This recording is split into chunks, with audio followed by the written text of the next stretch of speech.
ओम नमो नारायण मित्रों। तो आपके बहुत सवाल आ रहे हैं व्हाट्सएप पे भी, कमेंट बॉक्स में भी, शेयर बाज़ार के बारे में। तो मित्रों, मैं पहले आपको डिस्क्लेमर दे दूं, मैं इसका विशेषज्ञ नहीं हूं। मैं एक एस्ट्रोलॉजर हूं। लेकिन जब 14,700 पे बाज़ार था तो हमने आपको कहा था कि भाई 14,000 पे एक्सपायरी नहीं होगी। तो 14,700 तक बाज़ार गया, लेकिन एक्सपायरी 14,000 से कम हुई। तो ये बात है कि देखो, हम जिस शेयर बाजार के विशेषज्ञ नहीं हैं, लेकिन हम तेजी मंदी देख सकते हैं। तो अब इवेंट हम नहीं देख सकते, क्योंकि देखो, जिस टाइम में सारी दुनिया लॉकडाउन पड़ी थी, उस समय में 8,000 पे बाजार था। तो हमने कहा निवेश करो, क्योंकि हमको दिख रहा था आगे आने वाला टाइम। यही खूबी है एस्ट्रोलॉजर की। तो जिन मित्रों ने निवेश किया, अब वो मित्र अपने पैसे, भाई आप क्या करोगे? आप मेरे से पूछते हो, भाई जिन्होंने निवेश किया वो अपना पैसा कैश पे बैठिए। जब आपका पैसा डबल हो गया है तो आप कैश पे बैठिए। 1.5 गुना हो गया तो कैश पे बैठिए। बाजार का पैसा बाजार को दीजिए, आप उसको पैसे को लगा रहने दीजिए। ये तो ऊपर नीचे होता रहता है रे भाई। तो किसी भी न्यूज़ बेस, अब न्यूज़ कोई आएगी, कोई महत्वपूर्ण न्यूज़ आएगी,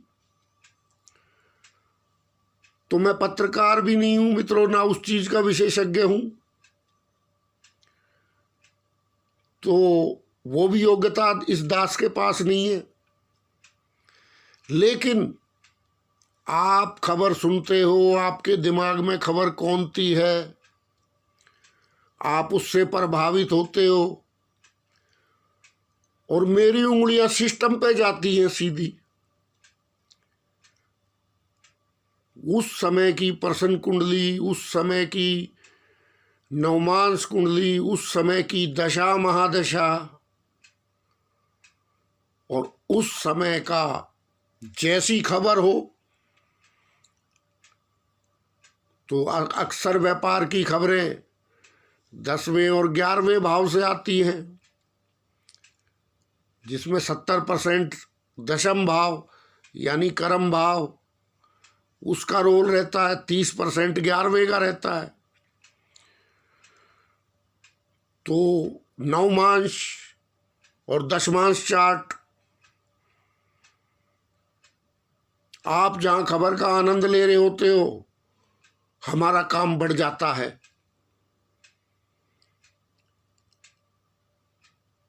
तो हम उसके पीछे रोल देखते हैं कि भाई इस खबर के पीछे किस ग्रह का हाथ है। उसमें भी 70% हाथ बुध का और राहु का होता है। तो सबसे पहले बुध राहु को देखना पड़ता है। तो कई दफा तो बिल्कुल क्लियर दिखता है, और कई दफा ऐसा होता है जैसे आप विजिबिलिटी है ही नहीं, धुंध में, आप बहुत गहरी धुंध पड़ रही है, कोहरा पड़ रहा है, और कोहरे में आप गाड़ी चला रहे हो। तो कई बार ऐसा लगता है कोई हम भगवान के भाई तो है नहीं भाई, जैसे लोग भगवान का भाई बन के डायरेक्ट भविष्यवाणी करते हैं। हमने तो आपको सदा कहा है कि भाई मैं एक अनुमान शास्त्री हूं, और अनुमान अच्छे अच्छे के गड़बड़ हो जाते हैं, और शेयर बाजार में तो विशेषकर। तो हो सकता है कहीं मैं भी गलत हूं, लेकिन आपका पैसा डबल हुआ है भाई, निवेश जिसने किया है। तो आप बाजार का पैसा बाजार पे छोड़ दीजिए, गिरता रहेगा, चढ़ता रहेगा।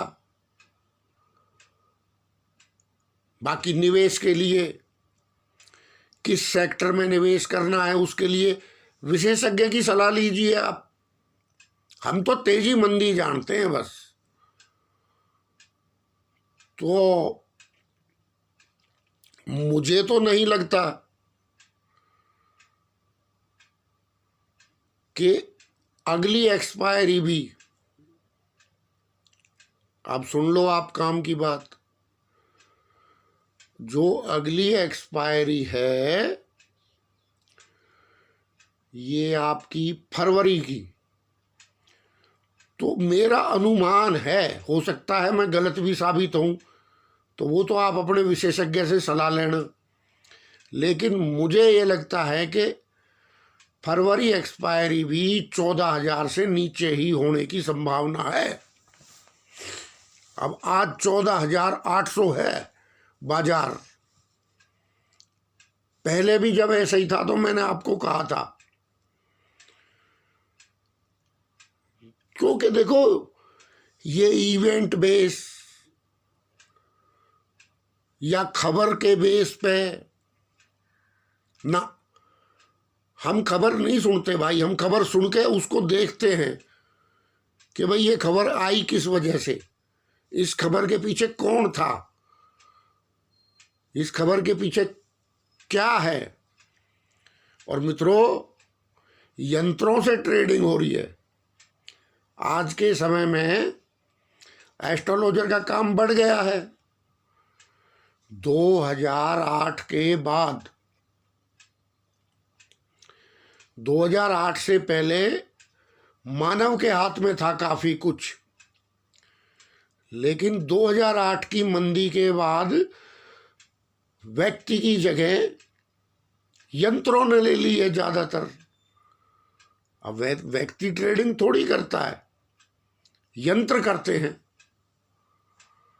तो यंत्र जब ट्रेडिंग करते हैं तो उसके लिए हमारे जैसे का काम और बढ़ जाता है। फिर भी चलो, उसमें प्रोग्राम फीड करने वाला तो एक इंसान ही है ना, फिर भी हमें इंसान का ही विश्लेषण करना पड़ता है, उसी का दिमाग। लेकिन सब बड़े चतुर चालाक हो गए हैं। 2008 के बाद सारे सेंट्रल बैंक बहुत चालाक हो गए हैं। अब यदि आप 2008 से पहले की बात देखें तो इस समय तो क्या हाल होना चाहिए आप स्वयं देखिए। लेकिन शॉक एब्जर्वर लग चुके हैं अब आर्थिक गतिविधियों पे। तो सब उसका काम सेंट्रल बैंक सारे कर रहे हैं वर्ल्ड के। पहले नहीं था ये, 2008 से पहले। तो किधर भी जा सकता है बाजार भाई, तेजी भी जा सकता है, मंदी भी जा सकता है। लेकिन एक बार फिर कह दूं, मेरा अनुमान 14,000 से कम है ये फरवरी एक्सपायरी का। बाकी जो दिन का, घंटे का, मेरे से भाई मत पूछा करो। आप कैश पे बैठिए, ये बाजार है, यहाँ मौकों की कमी नहीं है मित्रों। मौके आपको देगा और जबरदस्त देगा। आपको ऐसा मौका मिलेगा कि जैसा एक बार पहले मिला था दोबारा फिर मिलेगा। अब यहां मैं लेवल की बात नहीं करूंगा। तो जो आपका प्रॉफिट है वो आप कैश पे बैठिए, फिर मौका मिले फिर डाल दीजिए। SIP चालू रखिए आप। SIP वाला अगर कोई डरता है बाजार के उतार चढ़ाव से, तो उसको SIP करनी नहीं चाहिए। SIP तो इलाज ही उतार चढ़ाव का है। वहां आप मंदे में भी खरीदते हो और तेजी में भी खरीदते हो। तो इसकी मर्ज की दवा SIP है। वो अपने विशेषज्ञ से सलाह लेके आप हर महीने थोड़ा थोड़ा डालते रहें। बाकी आपको बता दिया है। और मार्च में मुझे थोड़ा सा गोल्ड में भी तेजी नजर आ रही है। अनुमान है मेरा, हो सकता है मैं गलत हूं। तो अपना देख दाख के निवेश करें, लिमिट के अनुसार करें। जितनी चद्दर है उतनी चद्दर, उतने पैर पसारो आप। बाजार किसका शिकार करता है? बाजार बहुत अच्छा है। बाजार से अच्छी कोई चीज नहीं है इस दुनिया में। अगर आपको आर्थिक तौर पे आगे बढ़ना है तो। लेकिन बाजार उसको कभी नहीं छोड़ता जो अपनी चद्दर से ज्यादा पैर फैला लेता है। तो भाई जितनी चादर है आपकी, उससे भी थोड़े कम ही पैर फैलाओ, क्योंकि ये बाजार बहुत बड़ा शिकारी है। और शिकार किनका करता है मैंने बता दिया।